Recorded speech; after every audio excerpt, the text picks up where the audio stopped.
안녕하세요. 부영대학교 컴퓨터공학과 장원대 교수입니다. 이번 시간에는 딥러닝을 지금까지 배웠던 거를 모두 리뷰를 한번 해보도록 하겠습니다. 사실 우리가 이제 14주 동안 많은 것들을 배웠기 때문에 그 모든 것을 리뷰를 하기는 쉽지는 않습니다. 그래서 중간고사 조금 전까지 보시면 이제 우리가 파이썬의 기초 부분에 대해서 공부를 했었고요.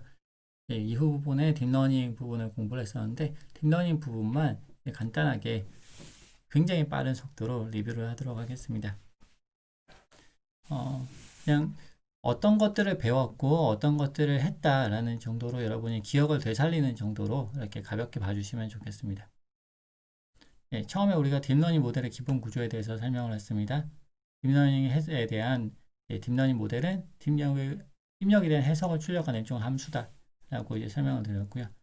그래서 딥러닝은 이런 모델을 만들어내는 그런 과정이다 라고 말씀을 드렸습니다. 딥러닝인데 러닝은 모델을 만드는 것, 어떤 학습하는 과정이라고 하는데요. 사람이 뭔가를 배우는 그런 과정과 굉장히 유사하다. 그에 따라서 이제 러닝이라는 학습이라는 이름이 붙었습니다. 사람이 하는 것과 어떤 부분에서 비슷할까요? 이제 뭔가를 배운다라고 할 때 5개를 가르쳐주고 거기에 대해서 5개를 그대로 물어보면 아는 것이 당연합니다. 하지만 여기서 5개를 가르쳐주고 조금은 다른 6번째 무엇인가를 보여줬을 때 이것을 아느냐 모르느냐 그 차이가 많은 것을 이제 가져오게 되죠. 이제 물론 사람의 경우에는 주어진 5개를 가르쳐주고 5개를 다 대답하는 것도 사실 쉬운 일은 아니에요. 하지만 기계에게 있어서는 컴퓨터에게 있어서는 5개를 가르쳐 줬을 때 5개를 그냥 아는 거는 너무나 당연한 거죠. 따라서 우리가 기계학습, 이제 머신러닝의 영역에서는 5개를 가르쳐 주고 5개를 그냥 외우는 단순 암기는 학습이라고 치지를 않고요. 이제 그 5개를 가르쳐 줬을 때 이 5개로부터 어떤 정보를 일반화시켜서 새로운 데이터가 들어왔을 때 그 새로운 데이터를 올바르게 이해할 수 있는지 있지 않는지 요 여부를 가지고 학습이 되었다 되지 않았다를 판단하게 됩니다. 자, 우리 시간이 많이 없기 때문에 굉장히 빠르게 넘어가도록 하겠습니다. 이런 것들을 배웠습니다. 딥러닝은 이렇게 여러 개의 네트워크로 구성이 되어 있었습니다. 그리고 배운 것이 완전 연결층인데요. 완전 연결층은 이렇게 입력과 출력이 가중치로 가중치를 가진 엣지로 다 연결이 되어 있던 그런 층을 말하였습니다. 어떻게 계산되는지는 이미 다 학습을 하셨고요. 그리고 완전 연결층에서 왼쪽에서 오른쪽으로 입력에서 출력으로 가는 이것을 전파, 프로파게이션, 반대로 오는 것을 백 프로파게이션이라고 합니다. 그래서 이 프로파게이션 과정은 입력에 대해서 출력을 내는 과정이고요. 백 프로파게이션 과정은 올바른 출력을 내기 위해서 가중치를 수정하는 그런 과정이 되겠습니다. 자, 합성곱을 배웠습니다. 합성곱은 이미지를 합성곱을 하면 이런 결과가 나온다는 거 이제 설명을 드렸고요. 합성곱층은 이 합성곱을 사용하는 층을 말하는데 완전 연결층하고 유사하지만 모든 노드하고 연결되어 있는 것이 아니라 어떤 출력층의 하나의 노드가 입력층의 일부 노드하고만 연결되어 있다.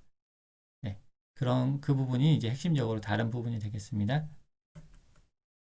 그리고 이제 이것이 필터가 여러 개 들어가면서 출력이 하나의 그 층만 나오는 것이 아니고 여러 개의 층이 출력으로 나올 수도 있다라고 하는 것이 합성곱층이 되겠고, 그렇게 되면 이 특징이 너무 많아지기 때문에 풀링층을 써서 이제 이 특징 개수를 이미지 크기를 줄인다라고 이제 설명을 드렸습니다. 그래서 우리가 출력을 이제 네트워크를 만들기 위해서는 학습을 시키기 위해서는 이제 최종적으로는 출력이 하나만 나와야 되잖아요. 그래서 이것을 맨 마지막에 출력을 내기 전에 완전 연결층을 쓰는 것이 일반적이거든요. 완전 연결층하고 이 합성곱층 혹은 풀링층하고 연결시키기 위해서는 2차원, 1차원으로 이제 차원이 다르기 때문에 이거를 2차원으로 나오는 혹은 3차원으로 나오는 이 결과를 1차원의 데이터로 1차원의 형태로 바꿔주는 그런 과정이 필요합니다. 플래트닝 과정이고요. 해서 쭉 연결해가지고 우리가 학습을 시킬 수가 있습니다. 시계열 데이터에 대해서 설명을 드렸습니다. 시간의 흐름에 따라서 변하는 데이터라고 설명을 드렸고, 이런 데이터 다라고 말씀을 드렸고요.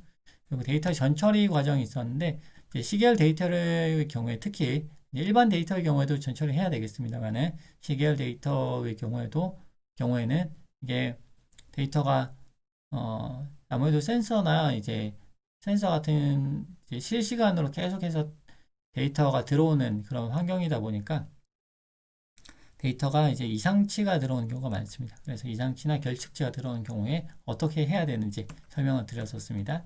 이런 거 기억나시죠? 슬라이드가 지금 새로운 슬라이드가 아니고 전에 여러분이 다 보셨던 슬라이드예요.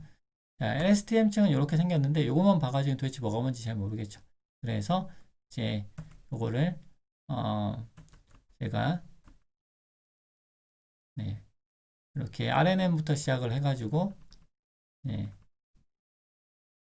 이렇게 된다라고 설명을 드렸고, LSTM 층으로 다시 넘어와가지고, LSTM 층이 이렇게, 단계가 여러 개의 단계로 하나씩 한 단계, 요것만 처음 보면 헷갈리는데, 한 단계 한 단계를 제가 설명을 드리면서 내부적으로 어떻게 구성이 되어 있는지 설명을 드렸습니다.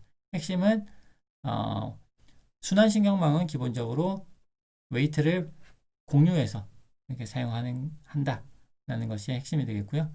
그리고 LSTM 같은 경우는 홀겟 게이트를 써서 이전 상태의 입력을 그대로 똑같이 다 적용하는 것이 아니고 입력에 따라서 서로 다르게 적용할 수 있다라고 하는 부분을 이 큰 차이다라고 설명을 드렸습니다. 자세한 부분은 이전 동영상을 참조하시기 바랍니다. 자, 그리고 간에 대해서 설명드렸는데요. 간 중에서 간을 설명하기 위해서 먼저 기본적인 생성 네트워크 설명을 드렸고요. 생성 네트워크의 구조는 합성곡 신경망의 반대의 그런 형태다라고 설명을 드렸습니다. 그리고 이 합성곡 신경망의 생성 네트워크를 보면은 리쉐이프 층하고 업샘플링 층이 들어가는데, 이거는 플래튼 층하고 그리고 다운 샘플링 층, 맥스 샘플링 층의 그 반대되는 그런 개념이다 라고 설명을 드렸습니다.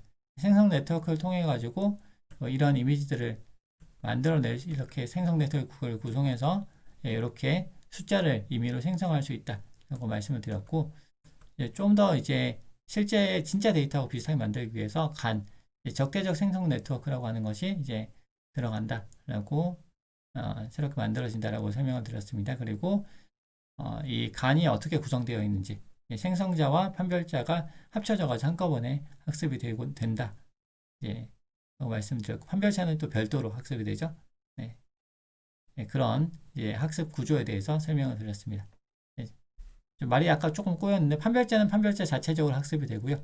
그다음 생성자는 판별자하고 붙여져 있는 상태에서 생성자가 학습이 됩니다. 이해되셨죠? 그리고 간 네트워크의 학습 원리에 대해서 설명을 드렸고요. 그 다음에 배치 정규화층, 새롭게 나온 배치 정규화층에 대해서 설명을 드렸었습니다. 그래서 이렇게 우리가 간 실습을 해보니까 이런 숫자들을 얻을 수 있었다라는 것을 알 수 있었습니다. 그리고 이번 주에 강화학습, 지난주부터 했었죠. 그래서 강화학습에 대해서 쭉 설명을 드렸고요. 그런 강화학습을 통해서 이 부분이 지난주에 있었네요. 강화학습을 통해서 우리가 어떤 게임의 컨트롤, 주어진 상황에서 최적의 행동을 도출할 수 있다 라고 설명을 드렸습니다. 그리고 특별히 강화학습의 경우에는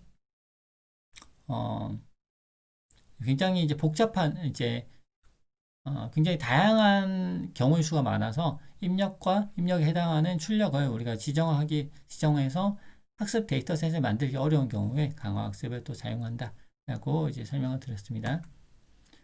강화학습의 내부 구조는 뭐 이렇게 된다라고 설명을 쭉 드렸고요.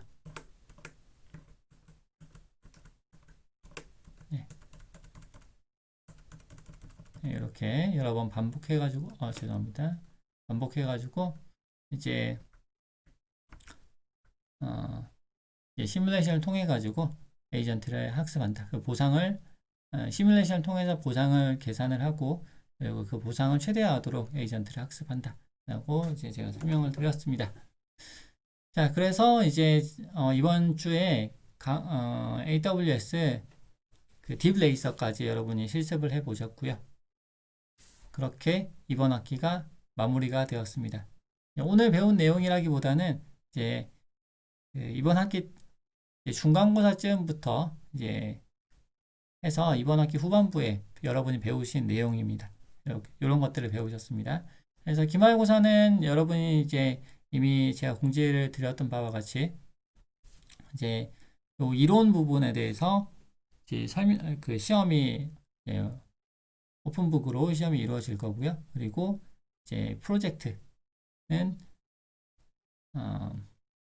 캐글에 여러분이 접속을 하셔가지고 데이터를 받아서 이렇게 업로드를 하는, 그래서 그 순위를 가지고 점수를 가지고 또 기말고사 점수로 들어가는 그런 두 가지로 이렇게 진행이 될 예정입니다.